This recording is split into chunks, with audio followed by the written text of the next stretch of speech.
Boa tarde a todos. Estamos ao vivo aqui pelo Instagram do IBDEC, hoje com o Dr. Marcel Monroy, com o Dr. Thales Brandão e comigo, Fernando Câmara, todos advogados, para falar sobre o marco do saneamento civil. A partir de agora, o pessoal que vai entrando aqui na nossa live, desde já vamos agradecendo pela presença de todos que estão entrando e vamos iniciar o tema com o Dr. Marcel Monroy. Antes, passar a palavra para o Dr. Thales Brandão para ele fazer a introdução. Bom, boa tarde a todos. Um prazer estar aqui novamente nesse centro de debate democrático que estamos tentando estabelecer semanalmente. É com muita alegria que recebemos o Dr. Marcel. Agradecemos de antemão a presidente doutora Dariane Caldas e esperamos que seja um debate muito enriquecedor. Boa tarde, doutor Marcel. Passo a palavra para o senhor para fazer a introdução, fazer uma apresentação breve também, por gentileza, para os nossos Insta-Livers que estão aqui acompanhando a nossa live nesse momento. Obrigado, doutor Fernando. Obrigado, doutor Thales. Dizer que é um prazer, inicialmente dizer do prazer que eu sinto de estar aqui na companhia virtual de vocês, podendo falar de um tema que para mim é de extrema relevância, suma importância, tanto sobre o aspecto social quanto sobre aspectos normativos, né? Afinal de contas, esse projeto de lei que estabelece a atualização do marco civil de saneamento básico, né, um marco normativo, é um projeto de lei de grandes ambições, né? Tanto na Câmara quanto no Senado e desde o início, com as medidas provisórias que foram editadas ainda no governo Temer, se tinha uma pretensão muito grande a respeito das consequências, né, da mudança, da transformação da realidade social a partir dessa alteração legislativa. Não gostaria de começar essa exposição sem antes fazer um agradecimento especial, né, em torno de doutora Tereza, que fez um convite extremamente gentil para mim, e é uma pessoa com quem tenho um grande estima e apreço, e para mim foi algo surpreendente, porque vindo de alguém que tinha dos intelectos mais brilhantes da UFMA, à época que fomos colegas de curso de Direito, né, soou para mim como um esmero da parte dela, né? Algo que até então seria de superestima e não poderia iniciar sem antes fazer também esse agradecimento, estendendo a ela. Gostaria também de agradecer a todos pelo prestígio, né, de poder presenciar aqui esse nosso debate, essa nossa conversa, e até então me colocar à disposição, eventualmente, para dúvidas, conversas pessoais, enfim, aquilo que surja no decorrer da nossa exposição, da nossa conversa, e até então me esforçar, né? Espero em algum momento conseguir corresponder às expectativas sobre a questão. Bom, saneamento básico, né, é uma temática que em mim desperta pessoalmente uma insatisfação, é um incômodo, na verdade. Insatisfação e incômodo porque é um problema real que está presente no nosso cotidiano, no cotidiano da nossa sociedade, há muito tempo. Não é de ontem e nem de hoje que nós temos que não só lidar, como enfrentar essa injúria que parte de uma inércia estatal que remonta, por exemplo, às décadas de 20, 30 em diante, quando a gente começa aí a fortalecer esse fortalecimento da população urbana, né? Nessa década de 60, por exemplo, nós temos aí, para ilustrar o drama e dizer o quão grave, não é, nós estamos diante dessa celeuma social, muitas crianças, né, no decorrer da década de 60, bem antes, 40, 50, 60, 70, nós tínhamos aí uma mortalidade infantil extremamente alta, causada, né, por, entre outras moléstias naturais, desinteria. Crianças morriam com uma frequência muito grande, muitas das vezes antes de atingir 8, 9, 10 anos de idade, por conta de desinteria, né? Então, essa enfermidade, ela decorre essencialmente da ausência de tratamento de água. Então, nós tivemos aí índices alarmantes que, inclusive, chamaram a atenção da comunidade internacional em torno do Brasil, para que se cobrasse soluções, providências da parte do poder público para se sanar, quer amenizar, quer solucionar esse problema. Basicamente, na minha infância, fui criado em São José de Ribamar, nasci, só vim em São Luís para nascer, chegar em uma maternidade, nascer e voltar para Ribamar. E em São José de Ribamar, esse aspecto da ausência de saneamento básico foi uma constante na nossa infância, né? Eu digo na nossa infância, não só minha, como também dos meus primos, das crianças que habitavam os mesmos bairros onde eu habitei. Embora morasse no centro da cidade de São José de Ribamar, parte do meu dia era passado no bairro do Vieira, que é uma comunidade que até então era uma vila de pescadores e que até então foi se urbanizando com o decorrer do tempo. E nessa urbanização que aconteceu, naturalmente você pode já de antemão imaginar que o acesso ao saneamento básico era extremamente precário. Em saneamento básico não se compreende somente o esgoto propriamente dito, a coleta, o transporte, o tratamento de esgoto, não é só isso. Legalmente, conceitualmente, dentro da perspectiva legal, saneamento básico abarca o abastecimento, a captação, abastecimento e tratamento de água, distribuição e fornecimento, a coleta de esgoto, coleta e tratamento, despejo de esgotos, a coleta de resíduos sólidos, não é? Como no caso da limpeza urbana, também está abarcada nesse conceito.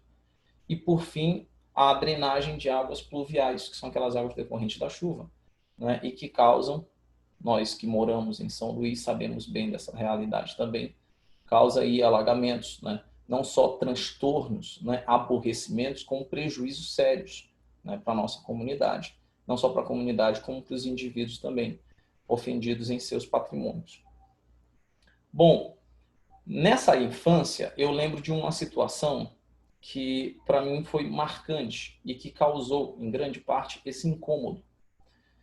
Nós, quando havia o período chuvoso, né, a enxurrada da rua que se formava, nós, as crianças lá da região, à época, mais ou menos 8 anos de idade, nós fazíamos barquinhos de isopor e casca de coco. E nós íamos para a parte mais alta da rua, soltávamos o barquinho na enxurrada e descíamos na chuva, obviamente contra a ordem das nossas mães. Descíamos até o final da rua acompanhando os barcos, entre aspas, né, em uma disputa lá entre crianças. Isso era um divertimento nosso. Os primos nossos que nós temos que moravam em Brasília, quando vinham nos visitar, né, eles nos falavam que eles não tinham aquela diversão. Aquilo não fazia parte do contexto infantil deles. Aquilo era nosso. E lá eles diziam, não, lá em Brasília não tem isso. Eu imaginava assim, mas aquilo, na minha realidade, na minha visão de criança, era normal. Bom, por que lá não tem e aqui tem? Como se explica isso? Né? Isso é bom ou ruim? E com o passar do tempo, né, o desenvolvimento, até então, os anos foram passando, nós estamos falando aí de quase 20 anos atrás. Eu não sou tão velho, mas me dá medo de falar em décadas atrás.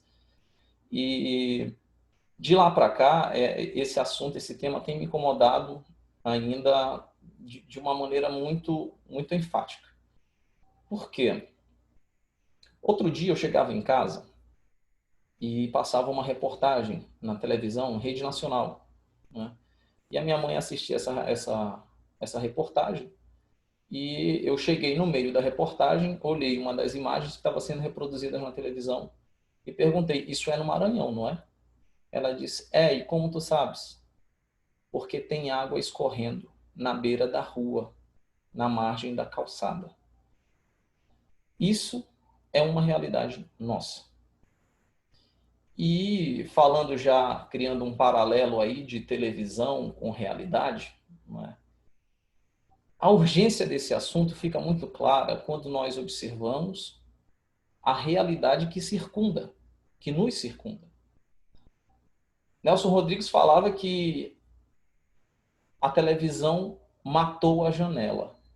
É verdade. Com a televisão, nós aparentemente nos esquecemos de observar essa realidade que nos circunda, que é a realidade que nos vizinha, que é a esquina, que é a rua paralela ao lado, a rua que passa ao fundo, a avenida que inicialmente dá acesso ao nosso bairro.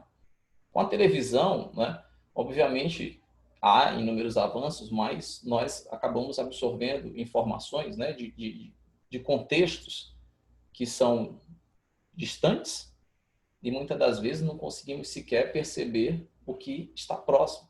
Matou-se a janela, não olhamos mais para a calçada, para a rua, aquilo que acontece ali próximo de nós. E você Doutor Marcel, se o senhor me permite, em relação ao contexto e à urgência do que o senhor mencionou muito bem, nos debates que estavam ocorrendo agora no Senado Federal, os senadores que eram em oposição a esse marco legal tentavam desvirtuar o projeto no sentido de que estava ocorrendo uma pandemia e não se era urgente ou necessário tratar-se do marco legal agora. E assim, é até contraditório você tentar se esquivar de um tema tão urgente, tão atual, no meio de uma pandemia que envolve o bem, acho que mais essencial de todos, né? E eu queria que o doutor pontuasse justamente também essa questão da urgência, da necessidade de se debater esse tema agora, né? A retórica política ela é interessante porque ela compreende muita coisa, né? Então, assim, esse tema, por ele ser extremamente complexo, né, ele tem em si uma complexidade muito grande, ele também é um campo fértil para sofismas.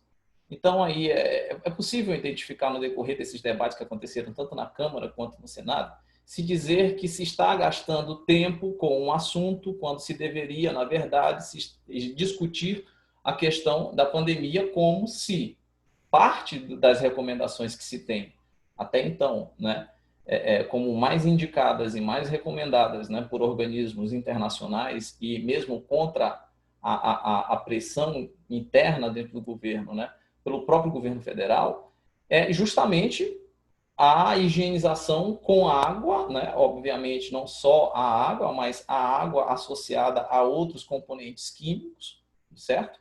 E que a partir dessas higienizações se poderia atenuar, diminuir, né, o risco de propagação e difusão do contágio pelo coronavírus, que é eminentemente um vírus que se consegue, até então, há estudos nesse sentido, que se rotinas de higienização fossem um pouco mais constantes e comuns, o vírus seria, em tese, um pouco mais, seria controlável a questão da pandemia, certo? De uma maneira assim, obviamente, sem dizer que ela eu não estou dizendo que ela não aconteceria, eu estou dizendo que os danos que ela poderia ocasionar, o controle dessa pandemia, ela poderia ser feita de maneira menos custosa. Então, esse tema é urgente porque ele está intrinsecamente, ele foi colocado também como uma questão de urgência porque ele está intrinsecamente ligado à pandemia de Covid-19. Não é? Não só porque quando se fala que mais de 30 milhões de brasileiros não têm acesso à água tratada, né, ou sequer abastecimento de água, nós não estamos falando, nesse contexto, de pessoas que, por exemplo, moram no bairro da Coama, que moram no bairro Maranhão Novo, Bequimão. Não. Nós estamos falando, por exemplo, da comunidade, o povoado Santana, que está a menos de 20 quilômetros de São Luís, que fica situada no município de São José de Ribamar, próximo da ponta do Guarapiranga, onde nesse povoado Santana as pessoas ainda bebem água em pote de barro. É dessa gente que nós estamos falando.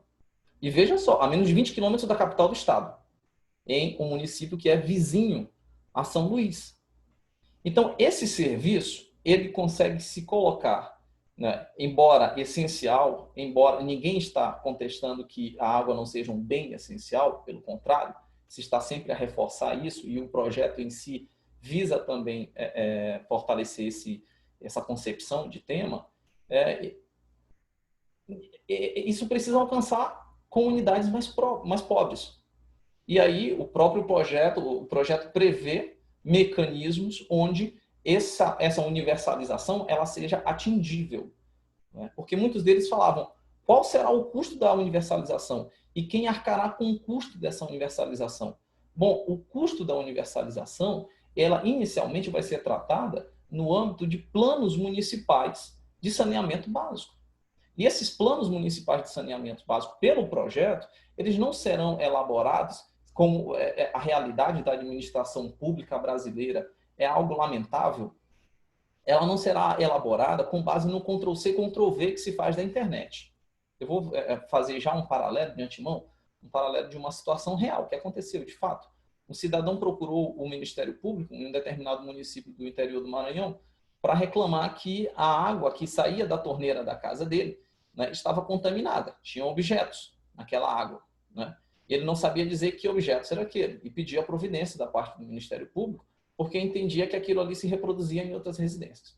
Instaurou-se notícia de fato, competente procedimento, e realizaram-se diligências no sentido de que a autarquia municipal, Serviço Autônomo de Abastecimento e Esgoto daquele município, né, realizasse, até então encaminhasse ao Ministério Público relatórios falando, né, dos parâmetros, a análise dos parâmetros de potabilidade daquela água. A presença de coliformes fecais, sim ou não, e em que medida esses organismos se apresentavam nessa água. A autarquia encaminhou a resposta ao Ministério Público com um relatório de um mês, todo ele, né, em tese, regular. Em tese. A regularidade dessa medição que foi feita foi aferida pela própria autarquia. E é bom que se mentalize esse exemplo que eu estou dando, porque mais à frente eu vou reutilizar ele para enumerar um aspecto crucial desse projeto. Pois bem, essa autarquia forneceu essas informações até então colocando todos os parâmetros como regulares. E que aquilo dali poderia, em tese, ser atribuível a uma ruptura que aconteceu da ligação pública para dentro do imóvel. Né? Foram realizadas diligências e constatadas que em outras casas aconteceu o mesmo. Bom, se solicitou o relatório da medição dos últimos 6 meses, para que se tivesse, novamente, ideia do contexto do fornecimento desse serviço básico. E aí o que acontece? Os outros relatórios vieram exatamente iguais, com a mudança, com a alteração, apenas na data. Certo? Então, assim, nenhum dos indicadores variou, nenhum dos indicadores alterou. E essa providência que até então que foi solicitada inicialmente, que seria fazer o levantamento das informações, encaminhamento para o Ministério Público para tomada de providência, não se tinha parâmetro em relação da regularidade. E essa fiscalização que era feita pela própria autarquia em relação ao serviço que ela mesma fornecia, né, era completamente falho. Então, o que se pensou, né, para solucionar essa questão? Bom, vai ser necessário se promover uma averiguação externa. Bom, nós estamos falando de um município do interior do estado do Maranhão que fica de alguma universidade distante pelo menos 280 quilômetros. Então, como fazer? E em qual contexto se vai solicitar uma análise externa daquele serviço autônomo que é oferecido pela própria prefeitura, através de uma autarquia municipal? Como se vai fazer a análise desse parâmetro, né, para se dizer que aquilo ali estava regular ou não, se tinha alguma inconformidade no fornecimento no fornecimento do serviço, do bem público ou não? Então, o que nós estamos verificando, nesse caso concreto, é que parte da ideia que nós temos de controle de qualidade, né, de aquilo que efetivamente alcançar a população como um produto de qualidade, a partir desse projeto se possa ter contornos iniciais de efetividade e eficiência, certo? E o que a norma atualmente, como que esse modelo atualmente se apresenta, já falando da autarquia e explicando qual a função dela nessa história. A função dessa autarquia, né, seria para o município desempenhando ele mesmo diretamente, né, através dessa entidade da administração, esse serviço público essencial. Então, você tem aí municípios como, por exemplo, Codó, você tem Caxias, você tem Matões, você tem... eu posso citar mais algum aqui de memória, acho que Coroatá faz isso também, que, não sei se é contrato de programa, não recordo bem, mas estou citando Caxias, Codói e Matões como certeza. Cria-se autarquia municipal, que é o serviço autônomo de abastecimento e etc. E esse serviço autônomo é encarregado de fazer essa universalização. Bom, essa universalização, ela até então é ficta. É ficta porque, em partes, a lei atualmente vigente, ela prevê uma universalização no campo, né, na área urbana da cidade. Então, assim, há metas de universalização na área urbana, certo? E veja-se, nem na área urbana estamos conseguindo chegar. Essas autarquias, a função basicamente delas é o quê? Abrir poços, né? Poços artesianos. Isso se faz sem planejamento algum, no mais das vezes, né? Na maioria dos casos.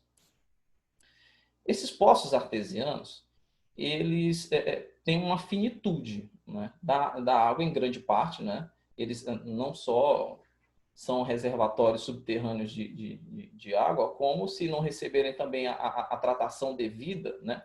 Justamente por conta da possibilidade de influência de fatores externos, né? Como, por exemplo, cemitérios, né? Cemitérios é um outro problema que influencia na parte de saneamento básico e que não está diretamente ligado a ele. Veja só, um determinado município do interior do estado do Maranhão catalogou 8 cemitérios, sendo um oficial e 7 clandestinos. Nenhum deles com licenciamento ambiental. E, pasme, o oficial ficava muito próximo de um poço que abastecia o centro da cidade, né?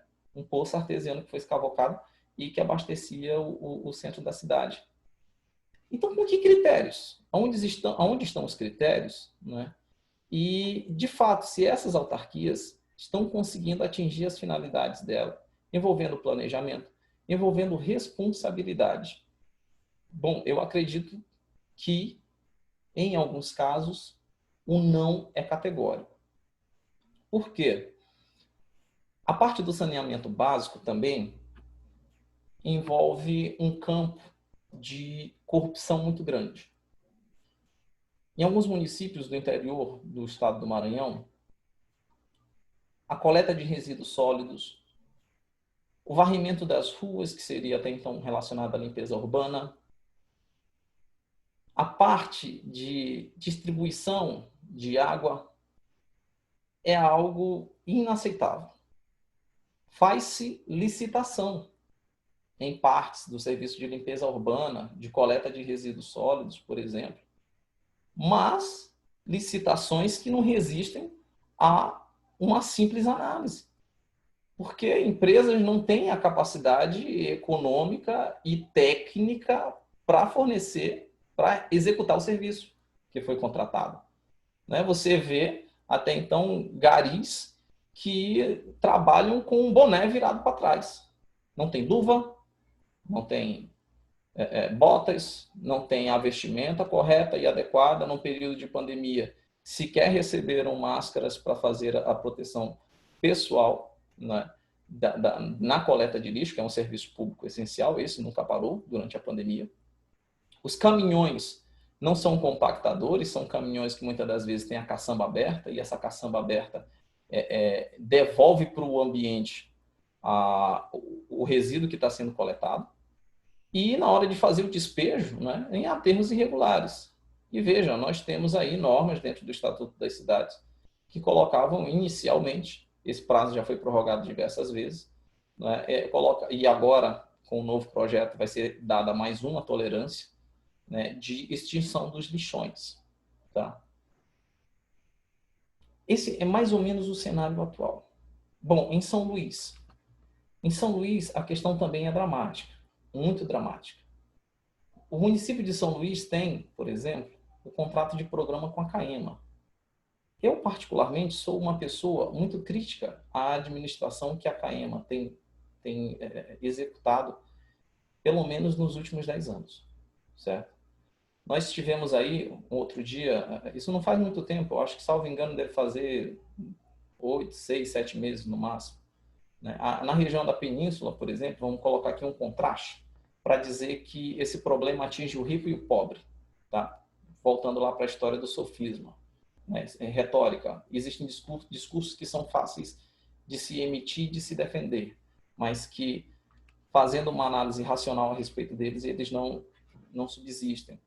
Então, no caso da Península, que pela notícia que eu tenho é o IPTU mais caro de São Luís, né? Então, em tese, se deveria ter uma, por conta mesmo da representação, da concentração de poder que tem nessa região, né? Caminhões-pipa fazendo abastecimento de prédios inteiros, né? Sim, vários caminhões-pipas, muitas das vezes um caminhão a cada 2, 3 horas para fazer o abastecimento de água, porque a rede pública não tem pressão e também não tem fornecimento do abastecimento de água. Essa não é a minha realidade, eu não moro na Península.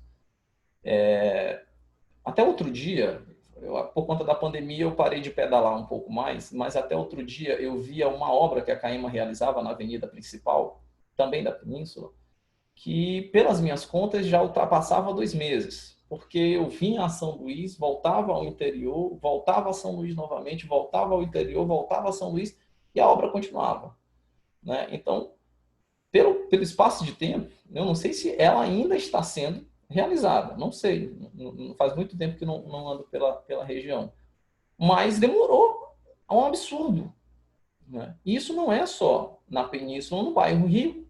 Você tem, por exemplo, na Vila Luizão, aqui em São Luís, só o abastecimento de água e mal. Coleta de esgoto não existe, né?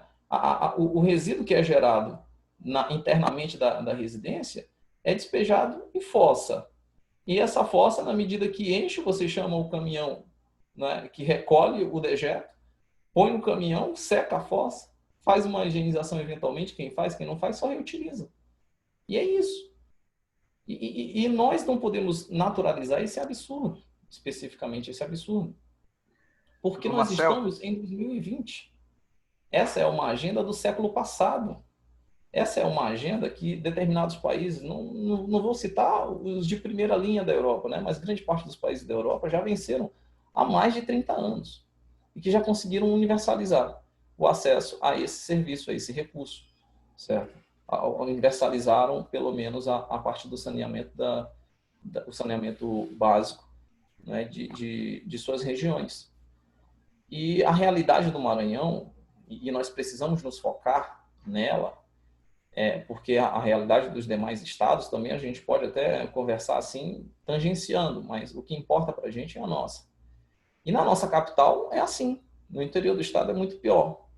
Aqui no meu bairro, eu moro no Quatraque, você mal tem água todos os dias. Nós não temos o tempo todo. É só pela manhã, logo cedo, e às vezes no início da noite, e olhe lá. Você que faça o cálculo devido, né, da sua caixa d'água para que ela seja reabastecida, né, porque senão você fica sem água. E aí vai ter que aguardar. Quando não, se passa de semanas e semanas sem água. E não se pode reclamar a ninguém, porque a Caima tem um status, né, contratual, onde ela se sente extremamente confortável, inclusive para destratar os usuários do serviço. Você vai fazer uma reclamação na Caima, peça as bênçãos e faça uma promessa para São José para tentar conseguir resolver o teu problema. Porque, em grande parte, né, o problema não é solucionado. Você é ignorado. Você fica sem um atendimento. Isso é uma realidade de quem, em algum momento da sua vida, já reservou um instante do seu dia para tentar solucionar algum problema que envolve essa empresa pública, e o projeto também fala da questão da empresa pública, e daqui a pouco eu quero abordar alguns aspectos que podem, inclusive, ser vantajosos para a Caima, porque eu sou crítico dela, mas eu sou crítico para que ela possua, que ela tenha uma gestão de excelência, uma gestão voltada para a satisfação dos objetivos que foram colocados ao encargo dela. Que eu posso estar falando sozinho, enganado, né, desenganado, eu até hoje não consegui encontrar esse ponto de eficiência da Caima em São Luís, e que não se façam inúmeras reclamações, inclusive na região do centro. Não estou querendo fazer um panorama tão difuso, né, para não parecer que eu estou revoltado com tudo e satisfeito com nada. Não é isso. É só para dizer que esse é um problema de hoje. e para ontem, porque atinge o rico e o pobre, atinge a capital, como a cidade de Marajá do Sena, no interior do Maranhão. Você tem Capinzal do Norte também, com dificuldades no abastecimento de água, saneamento básico muito precário. Você tem cidades como Mirador, na mesma condição. Você tem Loreto. Em Loreto é um local esquecido pela administração pública. Então, você tem uma qualidade desse serviço, um fornecimento desse serviço extremamente precário. Não vamos também tão longe.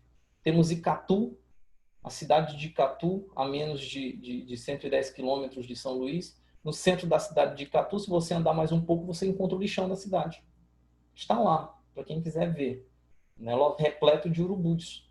Né? Urubus e, por incrível que pareça, essa cena choca todas as vezes. Pessoas, gente tirando de uma maneira desumana, né? Qualquer tipo de sustento daquele contexto.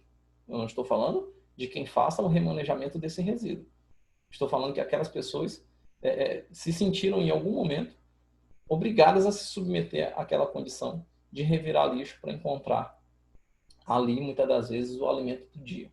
É uma cena que das vezes que eu estive, que vi, toca a gente com uma força muito grande, é um soco no estômago. É porque nós nos sentimos como cidadãos, não é? Como pessoas que detemos direitos, mas também deveres, incapazes e muitas das vezes coniventes, porque acabamos fechando os olhos para aquilo ali. Para tentar dar uma linha mais concreta para isso que nós estamos falando, né, talvez seja melhor que eu inicie falando desse projeto. Eu já disse que ele é uma atualização das normas que já existem, né? Eu quero destacar os principais pontos que ele pretende, que ele visa mudar e alterar. E para isso, né, para destacar esses pontos de mudança, eu quero voltar a... Doutor Marcel, Oi, pois não. Até para embasar um pouco sobre o que eu vinha falando, esse panorama, eu trouxe aqui alguns números que diz que a população brasileira é abastecida só com 53% 53% da população tem o esgoto coletado, apenas 46% tem o esgoto tratado e 83% é abastecida com água, ou seja, tem ainda uma quantidade muito grande de pessoas que não é abastecida com água e uma infinitude de pessoas que não têm o esgoto. Quando tem coletado, não tem o esgoto tratado. Se tratando de Maranhão, se tratando de Nordeste, esse número sobe ainda para mais de 25% da população sem abastecimento de água e apenas 28% com coleta de esgoto. Até para o senhor iniciar esse ponto sobre o que vem nessa nova proposta, essa é uma pergunta básica que acredito que todo mundo que está acompanhando aqui a nossa live também tem. O que vem de grande diferença para que a gente chame de marco do saneamento civil desta lei, desse projeto de lei que vinha a ser aprovado, para a antiga lei que a gente tinha antes? Perfeito, perfeito. Essa parte dos números, ela é extremamente importante. Eu tento fugir um pouco deles, porque parece que, como no Brasil a gente precisa dizer o óbvio, como dizia mesmo esqueci agora o nome do jornalista que falava isso daqui. No Brasil é necessário se dizer o óbvio, né? E esses números chocam. E muitas das vezes se ouve isso com uma naturalidade muito grande. Se fala em pontos percentuais, se fala aí em 47% da população que tem o esgoto tratado. Num país de 200 milhões, 47 vai corresponder a quase 110, na verdade. E isso é visto com naturalidade. Parece que faz parte da nossa rotina, do nosso cotidiano. E quando a gente fala de um país onde se registra aí 65 mil mortos pela pandemia, não é? E que se ouve daí com esses números, muitas das vezes, em alguns casos, por algumas pessoas, é que eu procuro fugir um pouco desses números, porque parece que eles estão distantes. E, como eu falei, citei o exemplo dessa comunidade do povoado Santana, aqui próximo de São José de Ribamar, próximo de São Luís. Se você sair ali do Parque Independência, na região da cidade operária, você chega em menos de 15 minutos nessa localidade, ali tem gente comendo barro. Em 2010 eu trabalhei no IBGE, fui agente de pesquisa e mapeamento, e essa cena aconteceu na minha frente. Uma criança comia barro, a mãe tinha em uma panela, na metade, um arroz que estava requentado de vários dias, e se perguntou para ela a razão daquela criança estar fazendo aquilo. Ela disse assim: meu filho, é melhor ele encher a barriga com alguma coisa. Né? Então, assim, há uma pobreza e uma miséria muito grande, e há um problema social muito grande, que esses números, quando a gente fala desses pontos percentuais, muitas das vezes, a quem escuta, a quem ouve, acaba não conseguindo sintetizar, ignorando a realidade.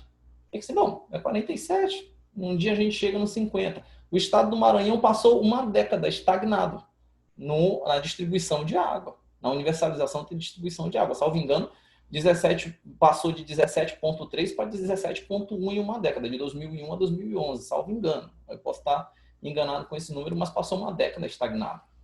Né? E assim, isso não, se a gente falar simplesmente do número do 17%, a gente não consegue assimilar bem quem. Então é essa realidade que esse projeto tem que atacar. Esse projeto tem que garantir também as pessoas que residem no Quatraque, aquelas pessoas que residem na região da Coama, na região do Coafuma, né? Aí na região da Ponta do Farol, Lagoa, Península. A Lagoa dispensa comentários, né? Dispensa comentários o que acontece, a implicação ambiental da deficiência desse serviço, né? Se reflete inclusive no turismo. E isso foi um dos pontos ressaltados nesse debate, né? Porque há um impacto, há um prejuízo que é causado não só por desperdício, por ausência de contagem, de contabilidade do consumo. Não é? Eu vou citar aqui um exemplo prático. A Caema cobra, em média, R$500 para instalar o hidrômetro na tua casa. Certo? Uma determinada empresa da iniciativa privada, que daqui a pouco eu quero falar sobre ela, cobra R$173. Certo? Então, assim, grande parte das casas de São Luís não tem hidrômetro. Né? Tanto é que quando a Caema vai instalar hidrômetro, isso vira notícia. Né? Isso daí vira daqueles eventos onde se reúne, né, determinados políticos que vão lá fazer cortar a fitinha vermelha do hidrômetro, que foi porque nós vamos instalar 1.000, 2.000, 3.000 hidrômetros em São Luís. Então, assim, essa aferição de consumo que é feita por aproximação é reiteradamente combatida no âmbito do Poder Judiciário, né? Nos juizados especiais, e isso aparece como uma recorrência muito grande, né? Principalmente na parte do interior do estado.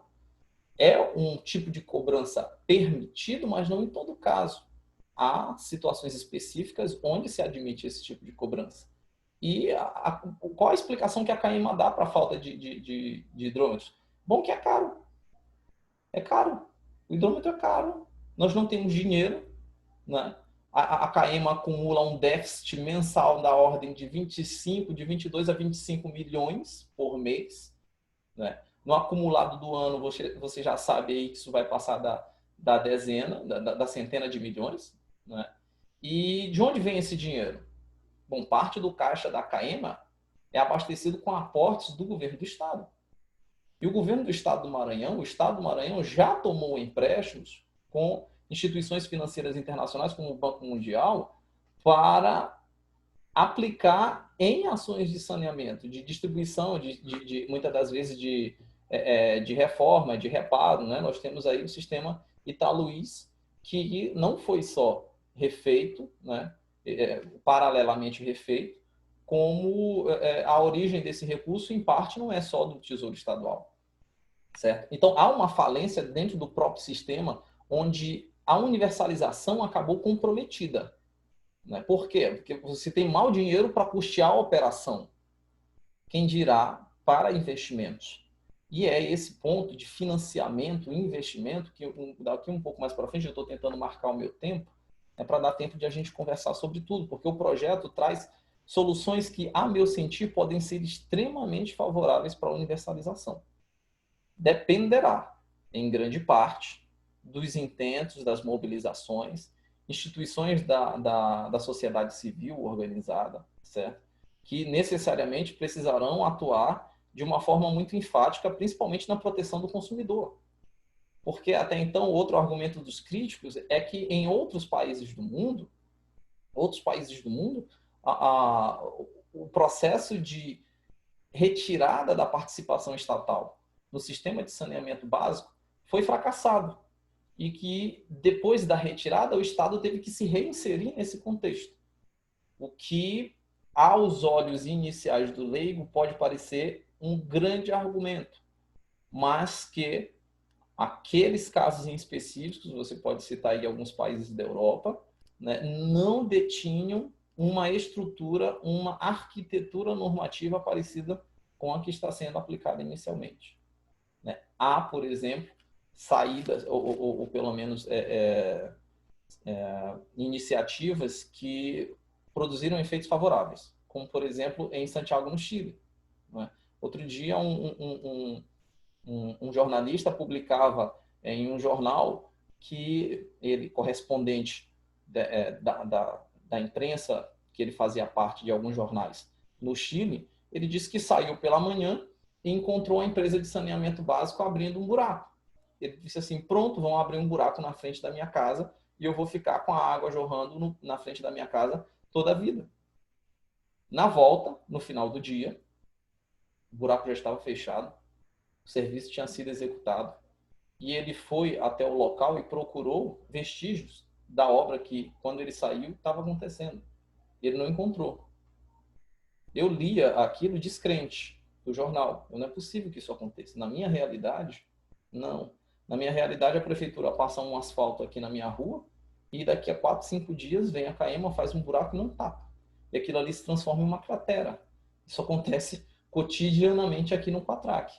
Né? A prefeitura passa o asfalto e daqui a pouco ele já está todo quebrado, em partes também com contribuição da Caema. Estou criando um link, um paralelo com a minha realidade, mas que se reproduz em diversos pontos de São Luís e pode ter certeza que no interior do estado, na parte da Caema, não é diferente e na parte dos Saais, isso é ainda mais ignorado. Tá?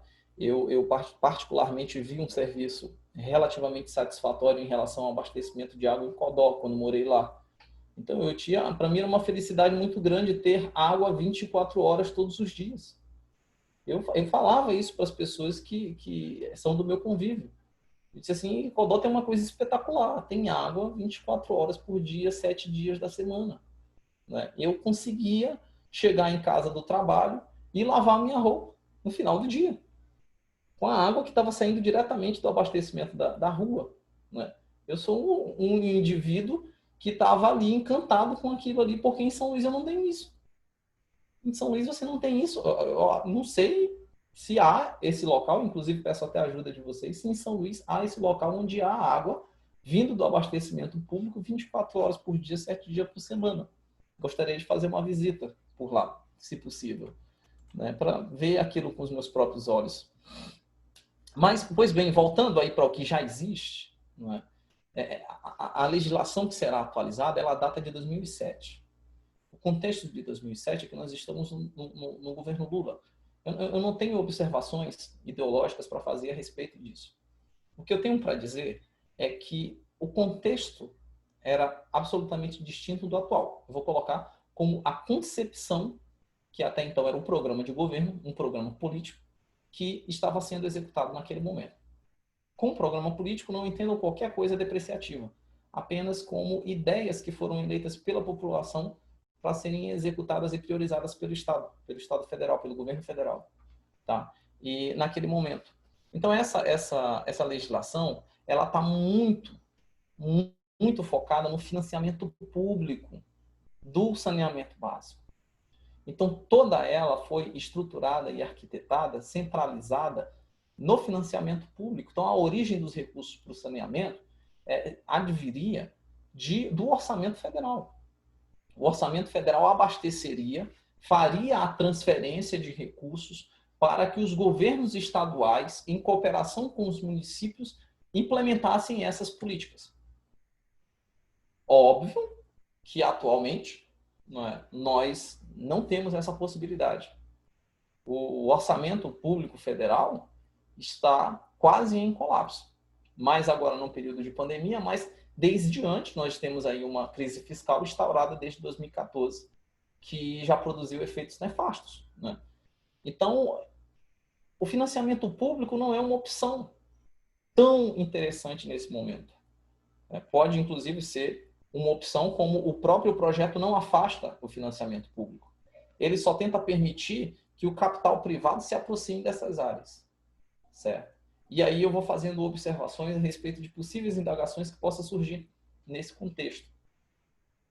Porque esse novo projeto, um dos pontos centrais dele é exatamente isso, como eu já disse, essa mudança no vértice do financiamento, no vórtice do financiamento. Olha só, entre você receber dinheiro do orçamento da União, vinculado a determinados projetos, em muitos casos você não tem sequer acesso a esse dinheiro, você vai ter que contrair ele dentro de bancos públicos de fomento e desenvolvimento, como é o caso do BNDES, certo? E alguns estados foram procurar, inclusive, fora. O estado do Maranhão já foi pedir empréstimo fora para custear ações de saneamento. O estado do Ceará já fez o mesmo. Então, esses recursos, né, em grande parte, eles são liberados, mas não no montante necessário.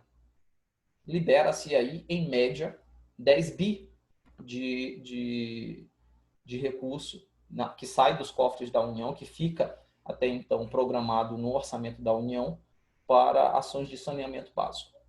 10 bi. Não dá. Seria aí, se estima que se discutiu isso, inclusive, dentro desse projeto, porque esse projeto ele já extraiu, né, sugestões que foram propostas no governo Temer através de medida provisória. Então, já se estimou que em torno de 700 bi seriam necessários para que se atingisse consideravelmente a universalização, até o ponto de ela ser considerada, né, universalizado esse serviço. Então, você tem uma média de 10 bi ano para 700 bi de necessário. Vamos demorar um bom tempo. Por quê? Porque nesse meio tempo, não é só investir para ampliar.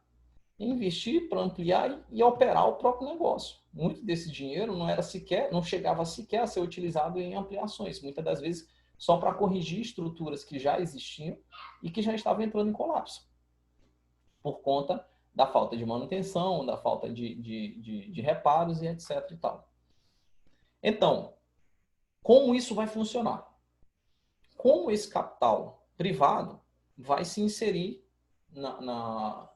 no contexto do financiamento, da execução, da operacionalização dessas operações de saneamento básico? Bom, o projeto, ele, não vou negar, ele quase que induz diretamente que os entes, né, que seriam prioritariamente o município, porque esse é um tema que está na mão dos municípios, ele é um problema dos municípios inicialmente, não só dos municípios. A Constituição estabelece que, na parte do saneamento básico, há uma competência comum, concorrente, a ser feita entre União, Estados e municípios. Mas, entre prevalências, se ortoga isso, se confere isso inicialmente para o município. Então, o município, ele atualmente, ele faz essa contratação direta, que é, em muitos casos, formalizados, em outros sequer formalizada. A CAEMA opera em municípios do Maranhão simplesmente por operar. Ela está lá, oferecendo água, há pessoas consumindo, há faturas sendo geradas, há pessoas pagando faturas. Com base em quê? Onde está o ato normativo que deu à CAEMA a prerrogativa de executar e explorar aquele serviço através de um contrato, por exemplo? Não há. Doutor Marcel, se o senhor me permite, nessa linha de raciocínio, eu queria lhe fazer essa provocação. Um dos tópicos centrais do marco legal diz respeito justamente à regionalização, à contratação em blocos de municípios que, em certos casos, não são tão interessantes. E aí eles usam termos lá do cherry picking, que é você vai fazer a contratação, mas você não vai escolher um. Você vai ter que operar e abraçar tudo, como se diz, né? E eu queria que o doutor comentasse sobre esse ponto. A rigor é essa uma das saídas da universalização, certo?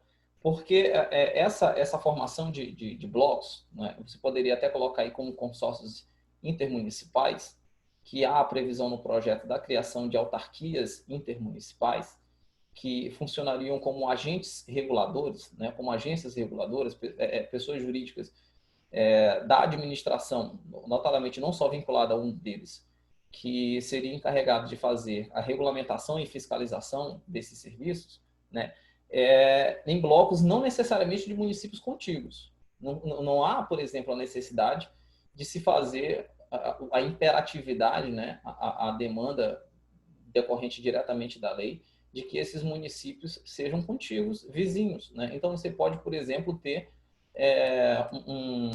um determinado bloco de municípios formado, por exemplo, entre Barreirinhas, São Luís, São José de Ribamar, Passo do Lumiar, Raposa e Cururupu, né? Não há essa necessidade. O município, inclusive, ele não está obrigado a participar de um.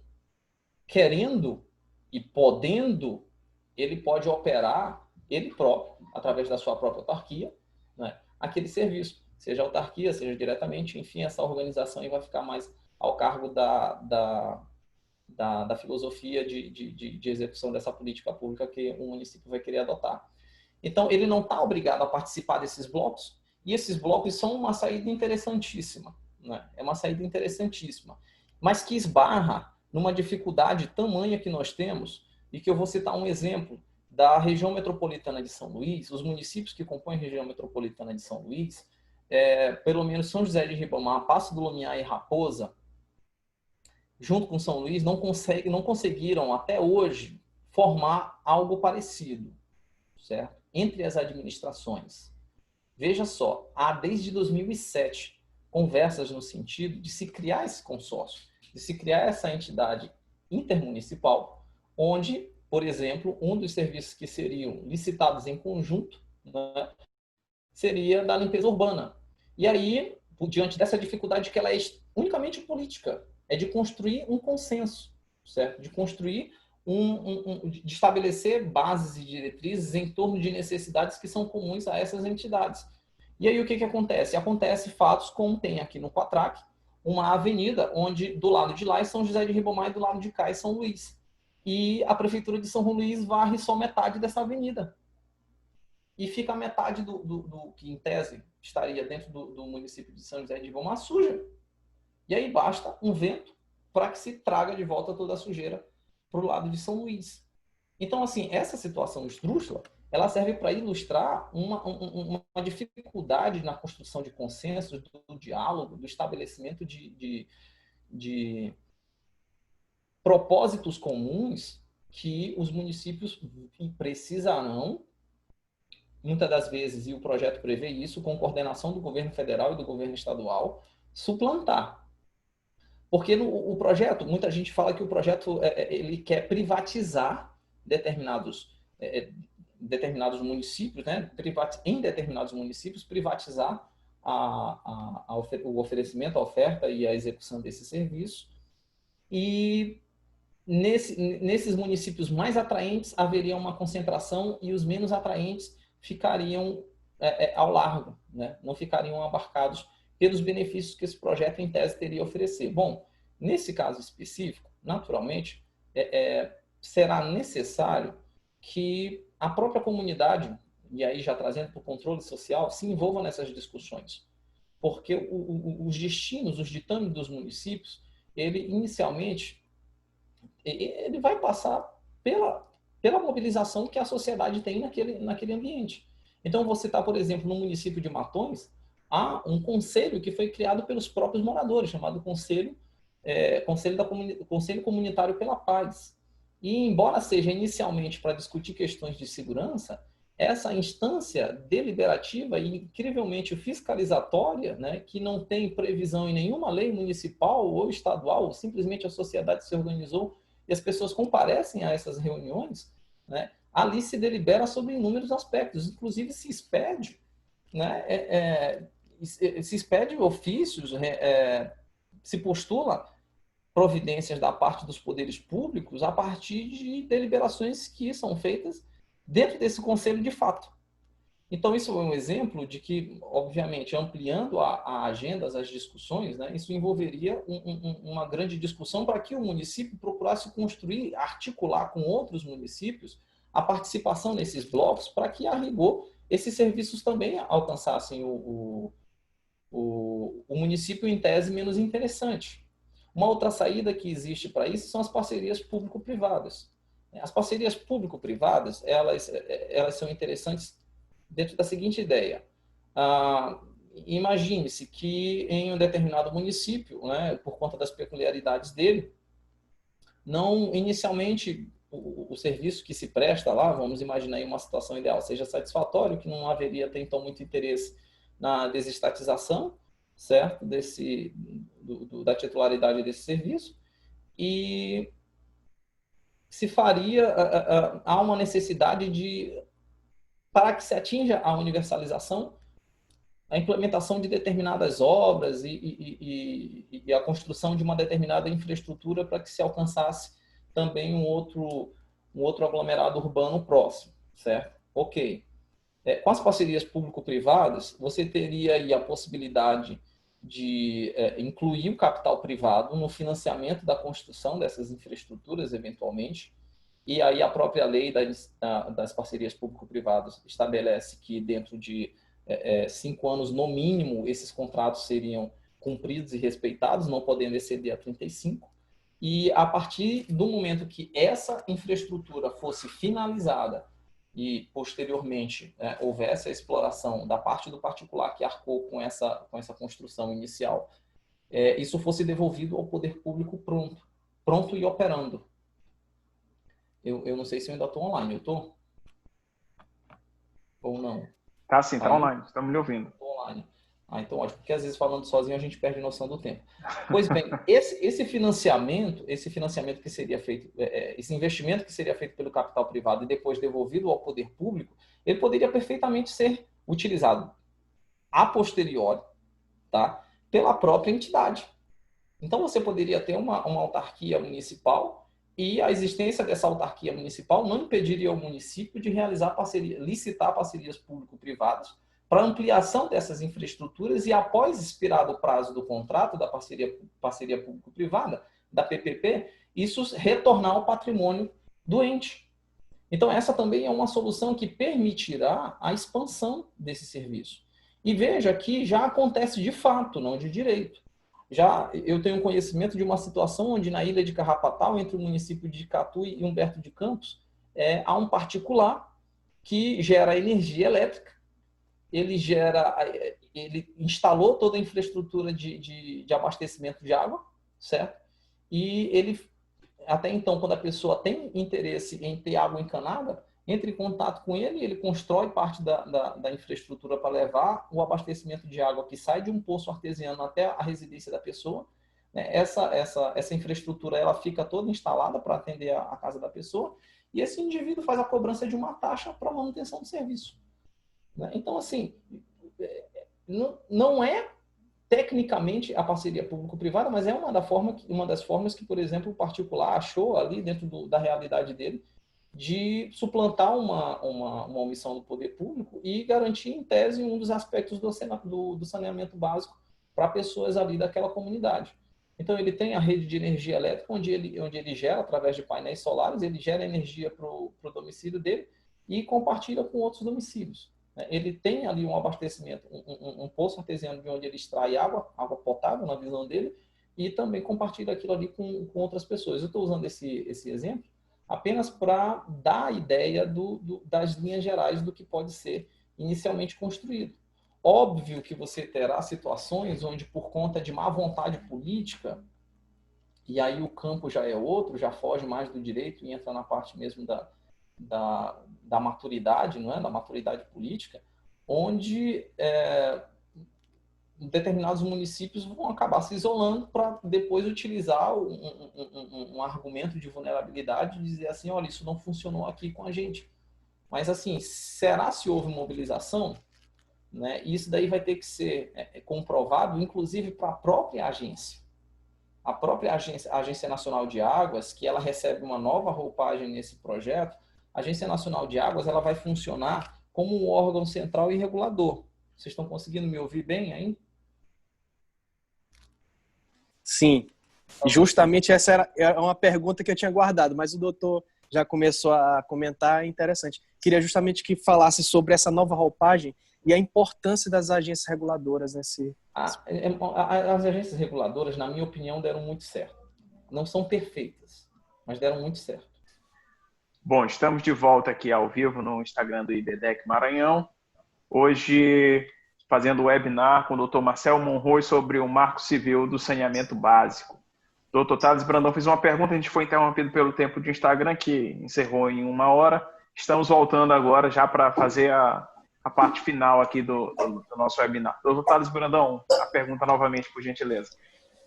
Doutor Marcel, queria que o senhor comentasse justamente sobre a nova roupagem da ANA e a importância das agências reguladoras. Perfeito. Obrigado pela pergunta, doutor Thales. Como eu dizia, na minha opinião, na minha particular opinião, as agências reguladoras deram extremamente certo. Não são perfeitas, mas deram muito certo. Tanto no setor elétrico quanto no setor de telecomunicações. O que se pretendeu, na verdade, foi trazer essa experiência que foi positiva para o âmbito do saneamento básico. A Agência Nacional de Águas, ela vai assumir uma condição de protagonismo, certo? No âmbito da universalização, do atendimento, da execução da política pública, não só federal, como nacional, em relação ao saneamento básico. Já existia essa previsão de entidades que tivessem como um objetivo primordial, né, princípio, a efetivação e a execução dessas políticas públicas, sim, mas isso era deixado a cargo de cada ente.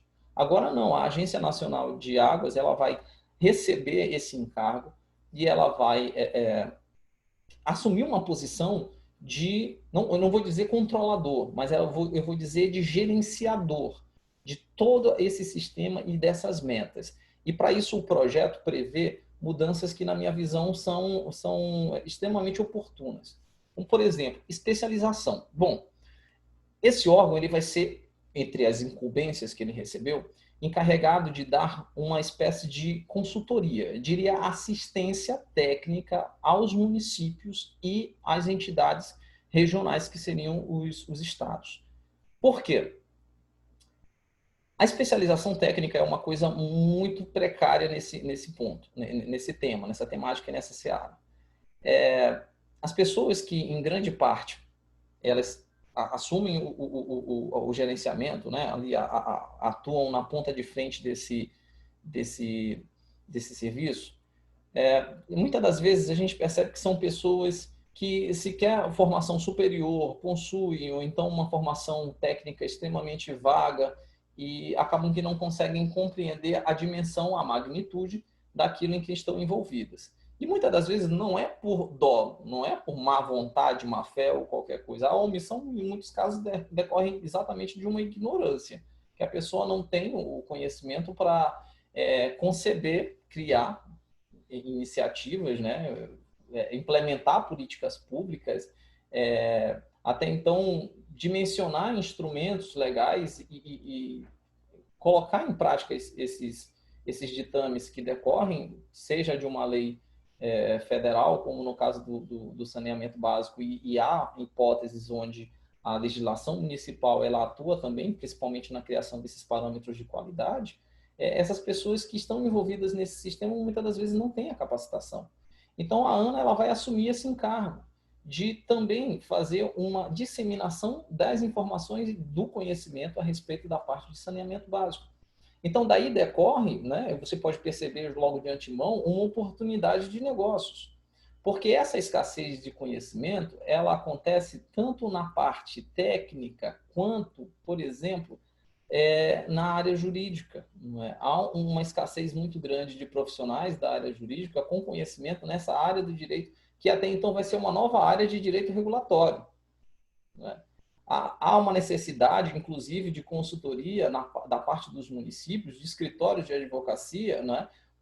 E não só de municípios, como também de empresas, de escritórios de advocacia que possam fornecer a essas entidades políticas e também a essas empresas a orientação correta e necessária para a adequação que a lei vem trazer e que a Agência Nacional de Águas expedirá, porque ela também vai receber uma atribuição normativa. Ela expedirá atos normativos para regulamentar determinadas questões específicas que envolvam o saneamento básico, certo? E a partir dessas regulamentações que serão expedidas é que os demais coatores desse sistema passarão a se conformar e se adequar. Então, por exemplo, colocando uma ideia geral, onde ciente de uma escassez ou então da peculiaridade de uma determinada região, porque você tem regiões como, por exemplo, o semiárido nordestino, né? Obviamente que você vai ter que ter um tipo de execução de política diferenciada para aquela região, até para que se garanta o acesso ao saneamento básico. A transposição do Rio São Francisco, né, não deixa de ser uma obra envolvida na universalização do acesso à água. Aquela região sofre com extrema escassez de água, o que já não acontece na região norte, o que, na minha opinião, já é um pouco mais difícil de se visualizar no âmbito do estado do Maranhão. Então, o estado do Maranhão, ele é um estado privilegiado, porque ele está numa posição onde, muitas das vezes, a gente caminha pelo estado no mês de novembro e olha, tudo verde. Isso é muito bom. Nós temos braços de rios que, muitas das vezes, são inutilizados por conta de poluição. E a poluição, a parte da reutilização da água, que seria o subproduto advindo do esgoto, né? O esgoto já tratado, ele é pronto para ser despejado e quando ele é despejado por exemplo, eventualmente em mananciais e rios, dentro de padrões de conformidade química, certo? Tanto de pH quanto de coliformes fecais e etc., essa água pode, inclusive, ser recaptada pelo sistema, também para outras finalidades. Mas quem vai dizer como isso será feito será a Agência Nacional de Águas. Então, essa Agência Nacional, ela será encarregada, até então, de padronizar, no âmbito normativo, as regras inerentes ao setor de saneamento. O que isso vai reproduzir também de consequência nos âmbitos estaduais e municipais? Bom, municípios, que até então é o ente inicialmente encarregado da execução dessa política pública, municípios, eles poderão criar, né? Eles podem, através da concessão, certo? Repassar ao particular a execução daquele serviço com metas, com um plano municipal de saneamento básico. Ok. E o que ele vai fazer? Ele pode criar uma agência reguladora, o próprio município. Bom, isso naturalmente vai gerar custos. Você cria uma agência reguladora municipal, você precisa de mão de obra especializada naquela área. Eu já disse que essa mão de obra é extremamente escassa, como é muito difícil. E isso, naturalmente, você vai obter um custo. Daquilo ali vai decorrer um custo. E muitas das vezes o caixa do município não suporta aquele custo. Então ele vai poder aderir, ele vai poder, através de um convênio, repassar essa função, certo, para uma agência reguladora do Estado, eventualmente existente no Estado. E é aqui que eu quero fazer uma observação a respeito da famigerada Agência Reguladora de Serviços Públicos do Estado do Maranhão. Que essa agência reguladora existe, ela está em funcionamento, mas que pouca gente conhece. Muitas das vezes não se sabe que ela foi criada e que ela permanece aí em atividade. E essa agência recebe agora uma oportunidade de, inclusive, assumir um papel de protagonismo no âmbito do Estado do Maranhão, ampliando a municípios que optem, não é, por fazer a concessão. Ela é uma opção, o município pode tanto quanto fazer a prestação do serviço diretamente, quanto fazer a concessão, já disse isso, mas ela pode receber essas delegações da parte dos municípios para exercer esse papel de agência reguladora e também fiscalizadora em âmbito estadual. Não é? A própria CAEMA vai receber, e isso decorre também do projeto, está previsto expressamente no projeto, que os governos do Estado, nas infraestruturas que sejam comuns de municípios, mais de uma, o governo do Estado ele mantenha a gerência sobre essas estruturas, certo? atue em pontos específicos do processo de saneamento básico, como, por exemplo, a captação de água, e que as empresas que explorem as concessões, elas se limitem à distribuição. Então, você vai ter uma empresa, e a CAEMA pode perfeitamente se readequar para assumir essa posição. Por exemplo, no caso do sistema Itaúís, ela capta água na região ali do rio Itapecuru, certo? Utiliza a infraestrutura que já está toda instalada e que até então pertence a uma empresa pública estadual e pode vender a água para eventualmente uma empresa que faça que exerça a concessão, tenha a ortoga da distribuição em São Luís. Isso reduz um nicho de mercado, mas em contrapartida recoloca essas empresas em talvez um outro segmento que seja até mais interessante e lucrativo do que a distribuição em si, porque a distribuição em si, a CAEMA tem grandes deficiências e não consegue corresponder a essas atividades. E quem vai ficar no controle disso tudo? A ANA, a Agência Nacional de Águas, ela inclusive vai ter o encargo de fiscalizar o cumprimento das metas e, conforme o caso, encaminhar quando uma empresa que detenha uma ortoga de concessão e não esteja atingindo as metas de universalização, encaminhar expedientes para que aquele contrato caduque, ele deixe de ter validade, certo? E aí, por conta do descumprimento, não é? Essas informações, elas inclusive terão de ser repassadas obrigatoriamente pelos municípios à ANA, tá? Ela vai cobrar, e aí a parte do Ministério Público nesse contexto vai ser extremamente fundamental, porque eu tenho absoluta certeza que a ANA, se não receber essas informações, muito provavelmente ela vai dar conhecimento dessa situação ao Ministério Público, e aí o Ministério Público, né, na sua condição aí, que decorre diretamente do 127 do 129 da Constituição, vai atuar no sentido de que esses dados sejam reunidos e repassados para essa agência nacional, porque é ela, pela especialização técnica, que fará a análise daquele contrato e dirá se a política nacional está sendo observada, tanto no âmbito da qualidade, quanto na parte da tarifação, quanto no âmbito da universalização, qualidade de universalização e satisfatoriedade desses serviços, né, que estão sendo prestados e que foram objetos de outorga da parte dos municípios, né, em relação a saneamento básico. E todo esse desenho que foi novamente dado para ela, né, a lei também prevê a criação de cargos, né, nós temos aí pessoas que serão, através de ato do Ministério da Economia, poderão eventualmente ser relocadas para fornecer pessoal para essa agência reguladora, e o papel dela será eminentemente de fazer um controle do cumprimento dessa política sanitária. E aí eu percebo que, no caso do Estado do Maranhão, especificamente essa agência reguladora, ela pode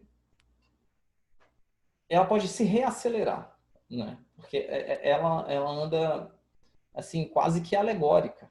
É uma agência reguladora que, em muitos casos, ela se ocupa de diversas questões que são relevantes, como, por exemplo, na parte do gás, como na parte do abastecimento de água, saneamento básico e etc., mas que não tem protagonismo, né? E nós já temos aí agências reguladoras, como é o caso da MOB, né? Agência de reguladora de mobilidade urbana, que já conseguiu produzir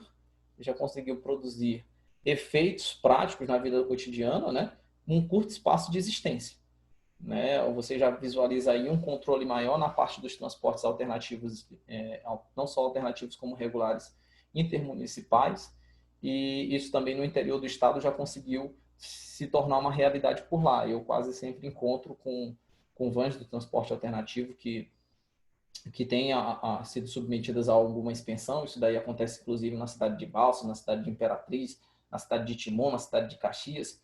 Esses transportes são fiscalizados efetivamente, então é um modelo de agência reguladora que pode emprestar muitas experiências positivas a essa SERP, que é essa agência reguladora, e que ela pode assumir, e que ela será extremamente importante no âmbito do estado do Maranhão, porque nós estamos nas últimas colocações, entre os 10 piores, no quesito saneamento básico, né? E essa universalização, só para finalizar, eu não sei se se o tempo já expirou, mas essa universalização ela é um imperativo a ser perseguido, inclusive pelos contratos em vigência. A CAEMA pode continuar com o contrato que ela tem com o município de São Luís perfeitamente. Haverá um prazo para que o município de São Luís e a CAEMA façam uma espécie de repactuação. Dessa feita adequando os termos dos seus contratos, né, aos novos ditames que serão criados por essa legislação que ainda não foi sancionada. Então, não é que se tolerará a continuidade das coisas como elas são atualmente. Haverá a preservação desses vínculos jurídicos entre determinadas empresas públicas estaduais, né, empresas públicas estaduais, sociedade de economia mista e tudo mais, e os municípios que tenham com eles contratos de programa. O projeto também prevê a formalização, eu vou colocar assim, a regularização de situações de fato, como eu já falei, que inclusive acontece no estado do Maranhão. Empresas que exploram determinados serviços, e essas empresas eu estou colocando só a CAEMA, e que não exploram, não têm a titularidade daquele serviço decorrente de contrato algum. Simplesmente chegaram por um arranjo político que aconteceu há muito tempo atrás e foram fazendo, foram continuando com a exploração desse serviço e nunca se fez contrato algum em relação a isso, nunca se fez regularização de nada, esses vínculos são inexistentes e que o projeto também, dentro de um prazo, vai prever, aliás, possibilitar que essas empresas, junto com essas entidades municipais, consigam regularizar essa situação de fato para tentar trazer uma irregularidade, uma situação de irregularidade para que ela se readeque, para que esses objetivos sejam de fato atingidos. De fato atingidos. A meta é ambiciosa, não será fácil, será necessária uma participação popular muito grande, será necessário que as pessoas tenham consciência da relevância disso, o saneamento básico. Por exemplo, a Organização Mundial da Saúde diz que a cada R$1 investido em saneamento básico, R$4 são economizados na área de saúde. Nós temos pessoas ainda no estado do Maranhão morrendo de disenteria. Nós temos agora, nós estamos iniciando a nossa semana, já iniciamos há muito tempo, de arboviroses, né, dessas enfermidades, envolvendo, por exemplo, dengue, chikungunya, zika, paralelamente ao coronavírus. Então, nós não podemos nos preocupar só com o coronavírus. Existem também essas outras enfermidades que, no mais das vezes, se aproveitam dessa deficiência para se propagar. Muitas das vezes a gente faz o dever de casa, mas o esgoto está na rua, empoçado, parado. Já se sabe que o Aedes aegypti reproduz, inclusive, na água suja. Já se encontrou, não é? Isso daí já se tem quase como certo, pelo menos na parte da Espanha se viu uma especulação quanto a isso, que o coronavírus foi encontrado até mesmo em poças de água, de esgoto que ficam na rua, né? Então, é uma agenda para ontem, é uma agenda para hoje. O controle social nisso vai ser extremamente importante. E para isso nós dispomos de mecanismos, já caminhando para o fim. Acho que já até esgotei meu horário. Por exemplo, no manejo de ações populares. Ações populares são ações que, de todas as vezes que eu me deparei com elas, eu as tratei com um carinho muito grande. Porque ela é a materialização de uma iniciativa de uma pessoa, um qualquer, né, cidadão, não é como outro indivíduo diz que cidadão não, engenheiro civil formado e diplomado. Eu prefiro que me chamem cidadão a qualquer outra coisa. Para mim, não existe adjetivo melhor que esse, porque o cidadão, ele, sozinho, fazendo prova dessa condição pelo título de eleitor, consegue, através da ação popular, por exemplo, desconstituir um ato do presidente da República, a autoridade máxima do Poder Executivo Federal. Nós já vimos isso no governo Dilma. Ministros de Estado que foram impedidos de tomar posse através de reclamações que foram feitas por intermédio de ações populares, né? outro dia o atual presidente da República ficou extremamente melindrado porque não conseguiu nomear o diretor da Polícia Federal. Por quê? Por conta do império da lei. O que se está aí não é para satisfazer um determinado grupo político. Essa lei ela não serve para isso, né? Há pessoas que vão, obviamente, tentar se beneficiar a partir disso, como já há uma grande fonte de corrupção dentro dessa parte de saneamento básico. Se faz a contratação de pessoas sem concurso público. Muitas das vezes, autarquias municipais contratam pessoas para realizar serviços, né? Aí, em tese, você teria a pessoa trabalhando por anos, inclusive, e a pessoa, com a mudança de uma administração, é mandada para a rua e aí ela procura a Justiça do Trabalho, alegando um vínculo empregatício, que ao final não é reconhecido, e por conta da situação que é narrada nos autos, o juiz do trabalho geralmente encaminha para o Ministério Público para as providências que até então são quase de praxe, os atos de improbidade administrativa envolvendo esse tipo de contratação. E, em grande parte, nessas empresas que exploram esse serviço de saneamento básico, como é o caso da coleta de resíduos sólidos, como é o caso das autarquias que fazem aí abastecimento e coleta de esgoto sanitário, né, do serviço de esgotamento residencial e muitas das vezes até industrial, somente em alguns casos específicos, e isso tem que ser revisto. O saneamento tem que ser voltado para as pessoas, não dá para ser voltado somente para um determinado segmento, tem que ser universalizado. Há um aspecto humanitário a ser procurado e atingido com isso. As ações civis públicas, no caso da tutela de direitos envolvendo consumidores, por exemplo, será extremamente importante nisso. Por quê? Porque a ANA ela regularizará também a questão da tarifação. Na elaboração do Plano Municipal de Saneamento Básico, os municípios precisarão observar, inclusive, aspectos de equilíbrio econômico-financeiro do contrato.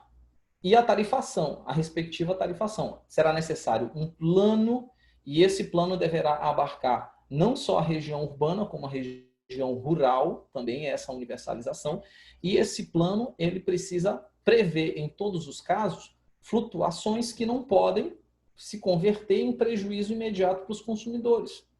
E aí nós já tivemos exemplos aqui em São Luís com a BRK, né? São Luís, não, São José de Ribamar e Passo do Lumiar com a BRK, né? Onde, dentro de uma ação do Ministério Público, inclusive, se discutiu nulidades dentro da formação do consórcio entre o município de São José de Ribamar e Passo do Lumiar e da irregularidade na cobrança de determinadas tarifas que não teriam observado essas regras, principalmente de publicidade e de participação de controle social. Não se tinha uma comprovação efetiva de que aquelas tarifas, elas de fato estavam adequadas aos objetivos que foram criados e que estavam previstos em contrato.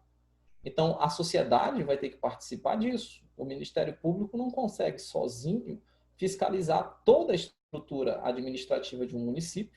Muitas das vezes você tem uma promotoria, um promotor, um auxiliar e 2 servidores para dar conta de uma estrutura de um município que tem aí em torno de 21 a 22 mil pessoas, né, habitantes. Uma população dessa e uma estrutura administrativa muito grande. Então, é humanamente impossível dar conta disso tudo, né? Da parte da fiscalização do poder público e mais ainda da atuação criminal. E quando a população participa disso, né, eu vou citar aqui Matões como um exemplo a ser observado e seguido, pessoas que não estavam ali porque simpatizavam ou porque eram contrários a prefeito, a grupo A, B, C ou D. Né? Mas pessoas que simplesmente se reuniram para tentar, naquela instância ali de diálogo, melhorar a realidade deles. Eu fiquei muito feliz quando participei da reunião lá em Matões com o Conselho Comunitário pela Paz, e eu acredito que aquela iniciativa terá que ser, inclusive, reproduzida em outras comunidades, inclusive metrópoles, como é o caso de São Luís, né? Obviamente com um trabalho que vai ter que ser iniciado de alguma forma, e esses diálogos talvez contribuam em alguma medida para que isso aconteça. Eu acho que eu já me estendi demais, não foi não, doutor Thales? A gente já está chegando aqui aos finais, aqui, aos momentos finais aqui da nossa live. Tem, inclusive, perguntas. Queria, inclusive, avisar aqui os nossos usuários que podem fazer perguntas. Já temos umas duas aqui. Tem uma que trouxeram desde a live anterior para essa. Mas acredito que a gente já esteja no final aqui. O doutor Thales Brandão quer fazer um comentário? A gente pode abrir para as perguntas, assim, 5, 10 minutos. E eu tenho uma última pergunta para o doutor, mas a gente pode primeiro fazer as perguntas. Pode ficar à vontade. Queria, desde já, agradecer a presença de todos aqui, todo mundo acompanhando aqui a nossa live, vários usuários, várias pessoas que vêm acompanhando as nossas lives do IBDEC, sempre com um conteúdo importante, com temas atuais. Tem uma pergunta que é até um pouquinho diferente do que o senhor vem falando, mas que fala sobre o mercado de ações. O mercado de ações ele se animou com o avanço desse projeto de lei. A expectativa de lucro dessas empresas de saneamento é alto a ponto de subir realmente essas ações ou trata-se de especulação de mercado? O senhor acredita que realmente tem um lucro muito forte, que a corrupção ainda é muito grande e que, por isso, com a privatização de eventuais empresas nesse sentido, venha trazer lucro para o mercado, lucro para essas empresas, aumento de valor dessas empresas de saneamento, ou não é bem assim? Acrescendo essa pergunta, doutor Marcelo, também eu queria só pontuar, e o doutor comenta, há um dado recente, durante esse período da Covid, que as concessionárias privadas, nenhuma pediu, na verdade, recuperação judicial. Ou seja, elas não sofreram impacto econômico diretamente. Claro que sofreram, mas não diretamente. E então, na perspectiva futura do marco legal, há investidores que estão olhando esse negócio como realmente rentável, lucrativo. E aí eu queria que o doutor comentasse sobre isso. É uma oportunidade de ouro, eu diria. Tá? Por quê? Porque nós precisamos considerar o contexto. Nós temos aí quedas na taxa de Selic. Né? A Selic já vem caindo aí, sofrendo cortes pelo cupom. Da última vez que eu vi, eu acho que ela estava na faixa de 2,25%. Essa daí é a taxa básica de juros, né, do mercado. Então, assim, títulos que ficam eventualmente vinculados a ela, como no caso de alguns títulos do Tesouro Nacional, você tem aí situações, recursos que estão aplicados em CDB, CDI. Eu estou falando de pessoas físicas, não estou falando de grandes investidores. Eu estou falando, inclusive, de pessoas comuns que compram esses títulos, que fazem esses investimentos. Bom, isso daí se está dando até então um retorno extremamente baixo. A poupança, então, ela não está conseguindo sequer remunerar mais do que a inflação. Não é? Então, os investidores, tanto internos quanto externos, porque esse contexto também acontece lá fora, internacionalmente isso é uma realidade. Há dinheiro barato lá fora. Né? Taxas de juros na parte dos Estados Unidos beirando a zero, aproximando a zero. Né? Então, obviamente que o Brasil era um mercado extremamente atraente para esses investidores externos. Por quê? Por conta da alta taxa de juros. Então, a rentabilidade era grande nisso. Nós tínhamos figuras, inclusive, de pessoas que procuravam um rentismo. Né? Então, era simples, era só comprar um título do Tesouro, né? Obviamente que quando se tinha uma regularidade fiscal maior, a garantia de que não ocorreria calote também era maior, com o descontrole das contas públicas. Inclusive, isso se refletiu em aumento da taxa de juros, né? Até para tentar atrair um pouco mais esses investidores, e nós temos aí um cenário invertido. Bom, entre comprar CDB, CDI e investir dinheiro comprando ações de uma empresa de saneamento que tem um mercado extremamente grande para iniciar a exploração. Porque nós vimos aí os números. Né? Na base de 100 milhões de pessoas sequer têm acesso ao esgoto, à coleta de esgoto. Né? Desses que têm, né, 45%, 47%, salvo engano, tem o esgoto tratado. Então, nós temos aí um mercado muito grande a ser explorado inicialmente. E as pessoas que tinham dinheiro aplicado em títulos que não foram constituídos lá atrás e que tem o regime próprio dele. Eu estou falando de dinheiro que eventualmente circule no contexto atual. É muito melhor do que se adquirir essas ações, né? Obviamente que a minha análise não é uma análise especializada no campo da economia, né? Na parte da operação em mercados financeiros aí de bolsa de valores e tudo mais, mas voltada mesmo para uma especulação, considerando o panorama tanto jurídico quanto econômico. Por quê? O marco, ele vai dar segurança jurídica a longo prazo. Os contratos são a partir de 30 anos. Então, o investidor externo, por exemplo, ele vê com muita desconfiança, isso é extremamente ruim para a economia, aquela balbúrdia que determinados grupos falam em intervenção militar, isso, aquilo, se fala em ruptura da Constituição, né? Só que as pessoas esquecem, né, que com a ida da Constituição se vai toda a segurança jurídica. Porque o que vem depois a gente não sabe o que é. A gente não sabe as vertentes. Tem muita gente que se coloca como o pai dos pobres enquanto está ali com as mãos atadas pelo establishment, né? E ainda bem que esse establishment da Constituição ele é pautado na democracia, e aí quando consegue ascender e criar uma ruptura institucional, vem aí com ditames que, né, a Venezuela está aí para comprovar isso. Então, aqui no Brasil, isso tem que ser repelido de uma maneira muito enfática, porque cria consequências econômicas muito grandes. E as pessoas, eu tenho certeza, que principalmente investidores, vão se animar por conta da segurança jurídica, vão se animar por conta da clareza das regras, vão se animar porque não vão ficar tão atreladas a uma política local, que é mesquinha. A política municipal é uma política de diretório, de diretório acadêmico de universidade quase. Não é óbvio que há municípios que estão fora dessa linha de ideias, mas em regra é isso. Né? Você tem picuinhas, você tem questões que são extremamente relevantes para uma determinada comunidade, que não são solucionadas, nem tratadas, nem discutidas, nem levadas a sério. Por quê? Porque existe A e B que criaram uma espécie de fla-flu naquele município e nada consegue avançar por ali por conta dessa animosidade que existe. Né? Então, assim, para o investidor, é bem melhor você ter um órgão federal centralizador que está encarregado da elaboração dessas normas, porque você não precisa fazer lobby, não é? Em cada município. Você, em tese, teria condições de tomar como base uma normatividade que já é padronizada e em tese, adequada para as realidades locais, regionais, dentro do contexto desse mercado de saneamento básico. Então, haverá sim, e eu acredito que seja uma grande oportunidade de negócio, que essas empresas, elas venham, não só as empresas privadas, como as públicas, a obter dividendos disso. Não só as privadas, como as públicas. Porque as públicas, em grande parte, elas podem, através de requisitos da observância de ditames em relação à governança, em relação à eficiência, que podem recondicionar a posição que atualmente elas ocupam nesses mercados. Né? Você tem aí empresas no campo da iniciativa privada, né? Que envolve a lei, por exemplo, a lei anticorrupção, né? Boas práticas anticorrupção na parte do compliance.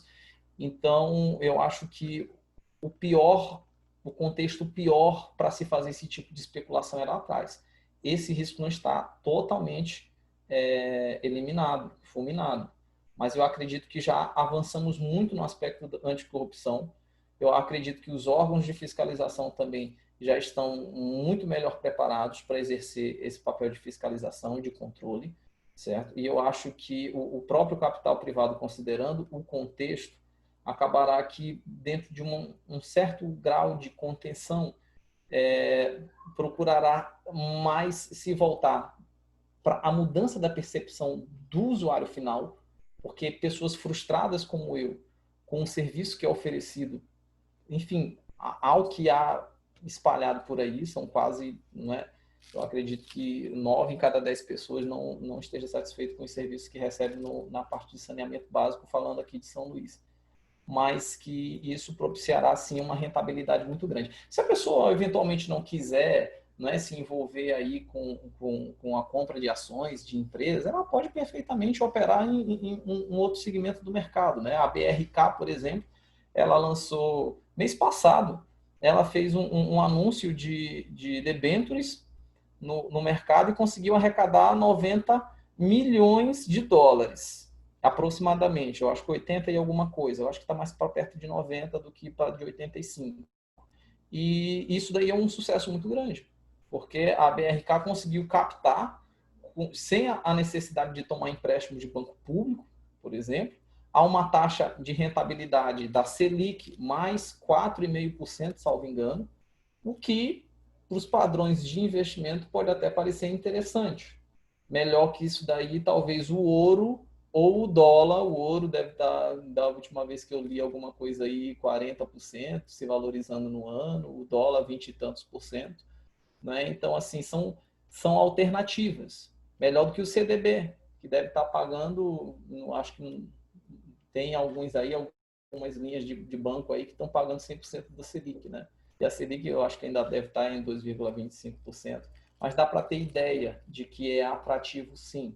E que é atrativo tanto sobre o aspecto de quem pretende investir, talvez, né?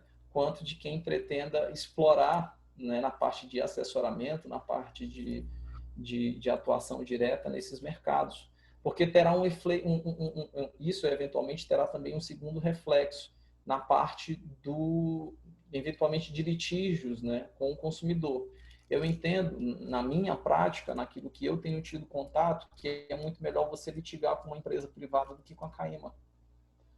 Então, a chance de acordo, a chance de tentar solucionar isso de uma maneira mais amigável, não é? E aí, com esse papel de fiscalização que a ANA também vai assumir, a exemplo do que a ANEEL e a Anatel já têm, de ser, e aí eu vou fazer só um parêntese, eu estou me estendendo demais, mas a ANA, ela está previsto no projeto que ela assuma um papel arbitral de conflitos entre o titular, que seria o poder concedente, no caso o município, e a empresa que tenha recebido a outorga ou a concessão. Então, a ANA, ela, por conta da especialização que ela tem, ela pode, inclusive, intermediar, fazer a mediação e a arbitragem de conflitos e disputa que, eventualmente, surjam entre concedente, o poder concedente, e a empresa que recebeu a concessão. Então, eu acredito que, em relação a investimentos, há um cenário de liquidez, né, de recursos, tanto para a captação dessas empresas, para ampliamento da oferta, né, do abastecimento. Eu falei de uma captação que a BRK fez mês passado, o município de São José de Ribamar estava incluído, o município de São José de Ribamar e Passo do Lumiar. Então, vão receber, não é, dentro aí do planejamento da empresa, a parte desses 90 milhões de dólares aí que conseguiram, próximo a 90 milhões de dólares que conseguiram nessa oferta que fizeram aí de mercado. Doutor Fernando, eu queria perguntar, se dá espaço para uma rápida pergunta antes, o horário está avançado, né? Vamos lá, a última pergunta aí. Só agradecer mais uma vez aos participantes todos aqui que estão na nossa live. Vamos, doutor Thales Brandão, a última pergunta aqui, porque apesar do tema ser de vital importância para o Brasil inteiro, mas o nosso horário já está se encerrando pela segunda vez. Vamos lá para a pergunta. Verdade. O debate é tão enriquecedor que fluiu muito bem. Doutor Marcel, uma provocação, na verdade, né? Nós sabemos que alguns monopólios estatais são ruins, né? Mas o monopólio privado chega a ser perigoso também. Eu queria que o doutor encerrasse aí comentando brevemente sobre, apesar de um marco legal abrir as portas também para a privatização, mas na verdade para a universalização, mas a gente também tem que ter o pé atrás em relação a algumas coisas. Isso, sem dúvida. O intento disso não foi extirpar qualquer presença do Estado, eu acredito, da leitura que eu fiz do projeto, de participação. Eu acho que, na verdade, o que se buscou foi uma mudança de posição para algo que, no contexto atual de crise fiscal, de grande dificuldade de investimento que os estados quase todos tiveram que refinanciar suas dívidas com a União. A pandemia vai trazer consequências fiscais que a gente só vai conseguir, talvez, superar com mais de uma década. E talvez o contexto disso tenha influenciado fortemente para que esse projeto tenha caminhado, principalmente nos termos que caminhou.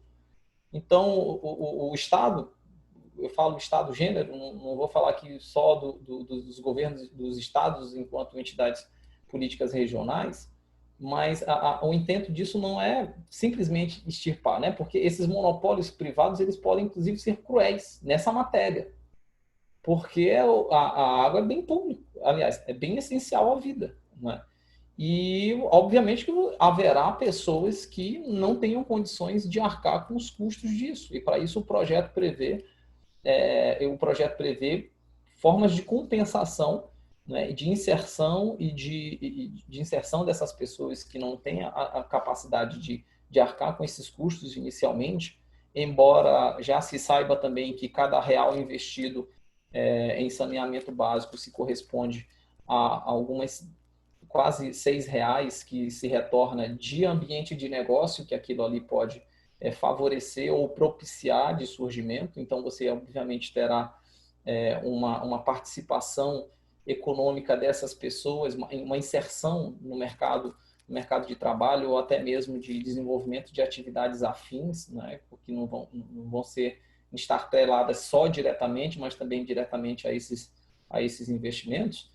E o controle vai ter que ser o controle dessas empresas concessionárias, as empresas que vão receber essas concessões, ela necessariamente vai ter que ser feito de uma maneira extremamente técnica, extremamente responsável, não só da parte dos municípios. E aí é que eu ressalto, no âmbito do Estado do Maranhão, talvez a grande oportunidade da Agência Reguladora de Serviços Públicos do Maranhão, que pode aí eventualmente criar um departamento, um segmento, um braço voltado especificamente para especialização nessa situação, justamente por conta da tarifação, da universalização e do atendimento das metas.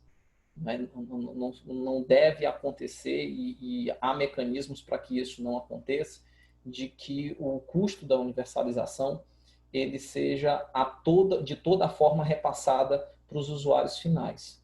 Inclusive, o próprio projeto de lei prevê a possibilidade de prorrogação dos prazos onde a inviabilidade momentânea ou de determinadas condicionantes que existam na universalização em uma localidade ou uma região impeçam que isso se cumpra no prazo inicialmente previsto.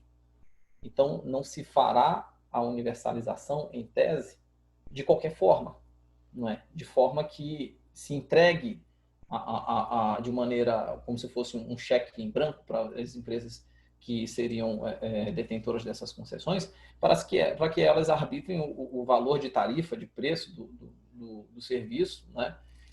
No patamar que elas bem entendam, ou daquilo que lhes seja mais rentável.